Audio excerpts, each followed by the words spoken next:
ونسلم على رسوله الكريم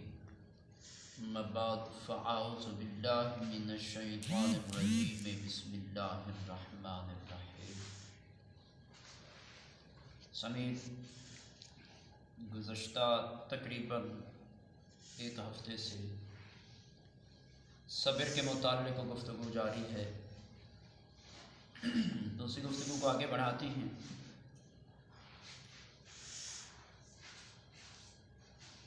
کہ حضرت سیدنا معاذ بن انس رضی اللہ تعالیٰ عنہ فرماتے ہیں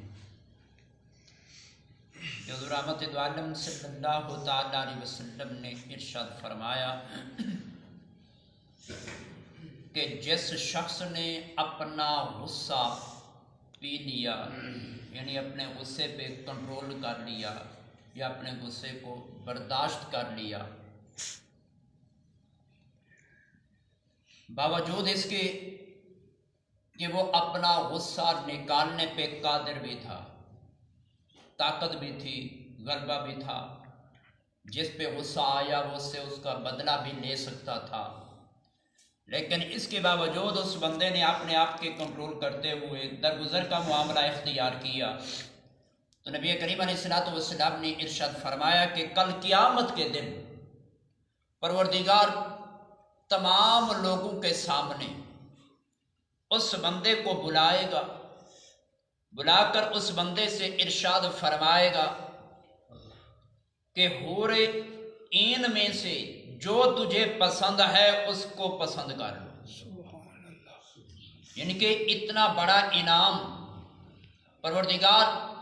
غصے کو برداشت کرنے کے صلے کے اندر اپنے بندے کو عطا فرما رہا ہے. اور اسی طرح حضرت ابو ہریرہ رضی اللہ تعالیٰ عنہ فرماتے ہیں کہ ایک شخص آقا کی بارگاہ کے اندر حاضر ہوا تو فرمایا کہ اس بندے نے آ کر یہ عرض کیا کہ یا رسول اللہ مجھے کوئی نصیحت کیجیے تاکہ میں اس کے اوپر عمل کرتا رہوں اور میرے لیے قیامت کے دن بہتری ہو جائے. تو سرکار مدینہ صلی اللہ تعالیٰ علیہ وسلم نے اپنے اس غلام سے ارشاد فرمایا کہ غصہ نہ کیا کر. تو حضرت ابو ہریرہ فرماتے ہیں کہ اس بندے نے اپنا یہ سوال کئی بار دہرایا کہ مجھے کوئی نصیحت کیجیے،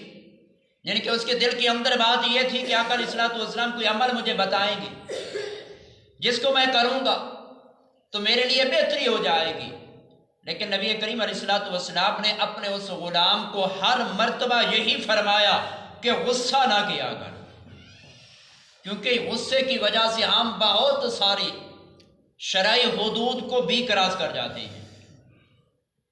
جب غصہ آتا ہے تو ہم جائز ناجائز بھی کر ڈالتے ہیں.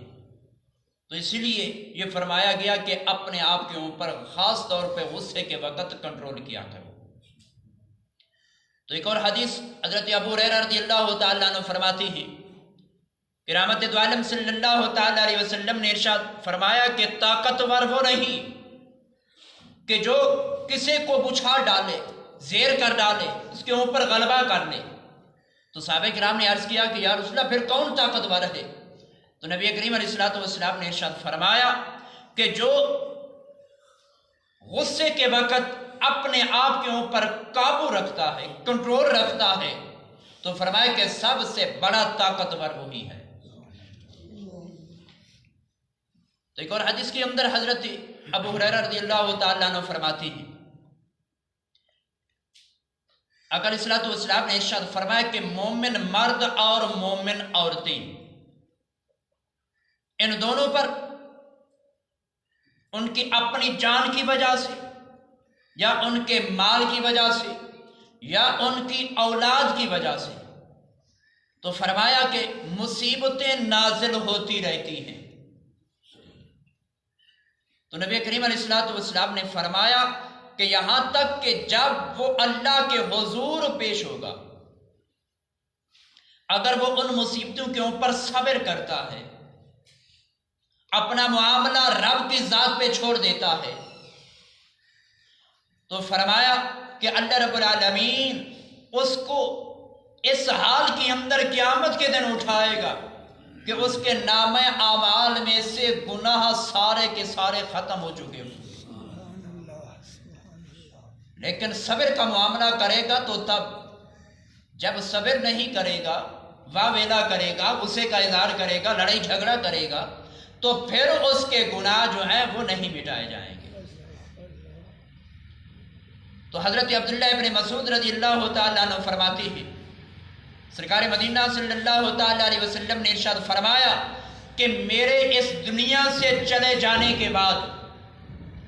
فرمایا کہ کچھ ایسی ترجیحات اور معاملات روح پذیر ہوں گے کہ جنہیں تم پسند نہیں کرو گے. یعنی کہ حقدار کو اس کے حق سے محروم کر دیا جائے گا.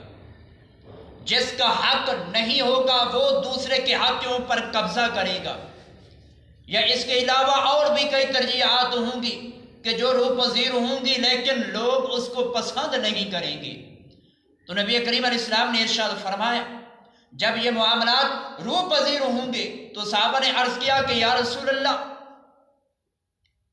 کہ ایسے حالات کے اندر پھر ہمارے لیے کیا حکم ہے کہ جب حقدار کو محروم کیا جا رہا ہو، جس کا حق نہ ہو اس کو وہ مال دیا جا رہا ہو یا وہ قبضہ کر رہا ہو، تو اس وقت ہمیں کیا کرنا چاہیے؟ تو رحمت دو عالم علیہ السلام نے ارشاد فرمایا کہ جو حق تمہارے ذمے واجب ہے وہ ادا کرو اور اپنا حق اللہ تعالیٰ سے طلب کرو. یعنی کہ تم اگر یہ حق رکھتے ہو کسی کو تبلیغ کرنے کی تو اس کو کرو. اگر تم اتنا حق رکھتے ہو کہ تمہارے اندر طاقت ہے، عہدہ ہے، تو اس کے ذریعے سے حقدار کو اس کا حق دلاؤ. لیکن آج معاملہ الٹ ہے کہ جس کے پاس عہدہ ہے، جس کے پاس طاقت ہے، وہ اپنی طاقت کے بل بوتے پہ، اپنے عہدے کے زور پہ وہ حقدار کو محروم کر کے جس کا حق نہیں اس کو دیا جا رہا ہے. تو جب ہم ایسا کریں گے، چاہے وہ کسی کے خلاف گواہی کیوں نہ ہو، وہ کسی کے ساتھ شامل ہو کر اس کے حق کے اندر ووٹ دینا کیوں نہ ہو، کسی کے حق کے اندر دوسرے کو جا کر تلقین کرنا ہی کیوں نہ ہو، تو اس کے اندر بھی وہ اپنا حصہ یہ ڈالا جا رہا ہے کہ ہم حقدار کو محروم کر رہے ہیں، جس کا حق نہیں اس کو دیا جا رہا ہے. تو حضرت ابو یحییٰ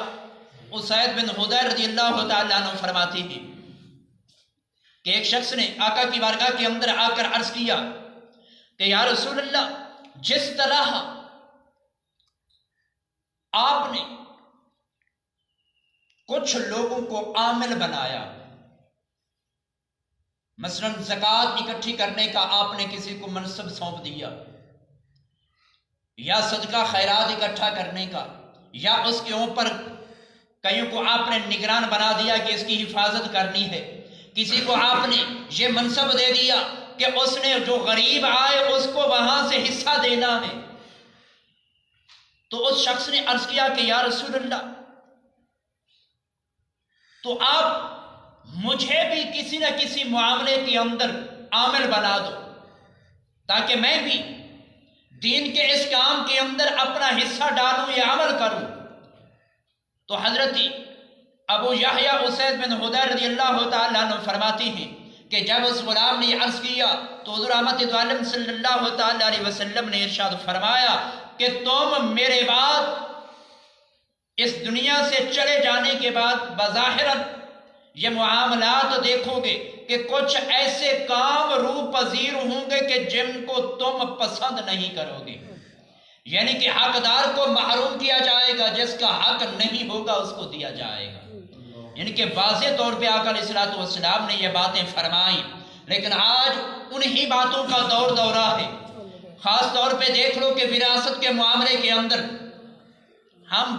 خاص طور پہ اپنی بیٹیوں کو محروم کرتے ہیں، اور کسی سے ہم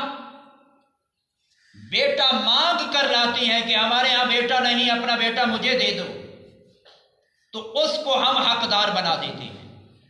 جبکہ وہ شرعی طور پہ جس کے ہاں پل رہا ہے، کیا وہ بچپن کے اندر بھی اس کو لائے، اس دنیا کے اندر وہ بچہ آیا ہم کسی سے مانگ کر اپنے ہاں لائے، اس کو ہم نے اپنے گھر کے اندر پالا، لیکن پھر بھی ہم اپنی جائیداد اس بچے کے نام نہیں کر سکتے، لیکن ایسا کیا جا رہا ہے، یہ دوسرے کا حق مارا جا رہا ہے۔ تو ایسی ترجیحات ہیں۔ اور پھر یہ بھی ہوتا ہے کہ جو بیٹا ہمیں دیتا ہے وہ پہلے ہم سے تحریر کرا لیتا ہے، اور وہ بھی کسی NPA کے روبرو یا کسی نمبردار کے روبرو یا کسی ناظم کے روبرو وہ ہم سے یہ تحریر کراتا ہے کہ تم نے اپنی جائیداد اس کے نام کرنی ہے، یعنی کہ اب طاقتور بھی اس معاملے کے اندر شامل ہو رہا ہے۔ تو ایسا کریں گے تو آقا علیہ الصلوۃ والسلام نے آج سے 1400 سال پہلے یہ باتیں فرما دی ہیں کہ ایک زمانہ آئے گا، ایک دور آئے گا کہ ایسی ترجیحات آئیں گی کہ حقدار کو محروم کر دیا جائے گا، جس کا حق نہیں ہوگا اس کو دے دیا جائے گا۔ تو رب ذوالجلال کی بارگاہ کے اندر دعا کہ خالق کائنات ہمیں ان مسائل پر عمل کی توفیق عطا فرمائے، آمین۔ وآخر دعوانا الحمدللہ رب العالمین۔